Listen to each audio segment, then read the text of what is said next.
बेखौ नायोब्लाथ' गोब्राब दङ गोरोबलायनायाव मानो होनना बुङोब्ला 22 केन्डिडेटखौ जुदि फोसावखाबायब्ला दा बेखौ इउपिपिएल हानजाया मानिनानै लानो हागोन ना हाया बिपिएफनो हगारनानै होनो हागोन ना हाया आरो बिपिएफआ खौसेथिनि खाथिराव बे 22 माने केन्डिडेटनि गेजेराव साफा सानै सोरखौबा बोखांनानै लाफिननो हागोन ना हाया बे गिबि सावरायनांगौनि बाथ्रा फैगोन आरो आं सानो गोरोबलायनायाव एथ' गिदिर बाथ्रा नङा गोरोबनायाव सेक्रिफाइस नांगौ दा बयबो गावबा गावखौ जुदि सेक्रिफाइस खालामलायोब्ला थारैनो गोरोबनो हायो आरो गोरोबलायनो हायोब्लाथ' खौसेयानो गोहो नङा होमबा सबखौनो खालामनो हायो नाथाय मोगथाङाव राजखान्थि सुबुं आरो राजखान्थि हानजाया बेसेबां गावखौनो गाव माने त्याग खालामनो हायो बे जोबोद गिदिर बाथ्रा ओंखायनो थेवबाबो नाजादों दुलाराय बर' फरायसा आफादा जिहेतु दुलाराय बर' फरायसा आफादा बर' हारिनि थैनाय थांनायनि बाथ्राखौ लानानै खामानि मावो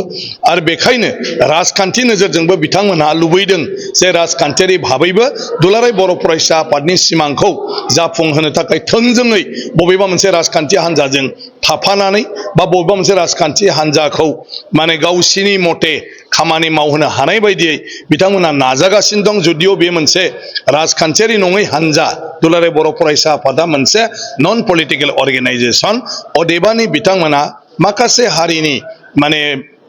नोजोरखौ लाखिनानै इसुनि नोजोरखौ लाखिनानै लुबैदों जे राजखान्थियारि भाबैबो जाहाथे बिथांमोना खामानि मावनो हायो दा खोथाया जाहैबाय राजखान्थि हानजायाव थानाय मानसिफ्रा गावस्रानानै दं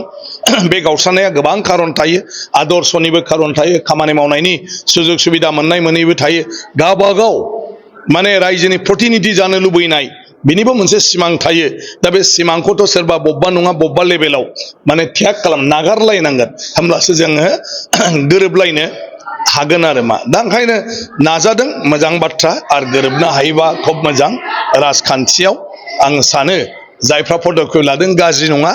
अदेबानि बेखौ मोगथाङाव जाफुंहोनायाव गोबां बेबायदि गोब्राब माबा फैगोन दा बेखौ बेसेबां कनभिन्स खालामनो हायो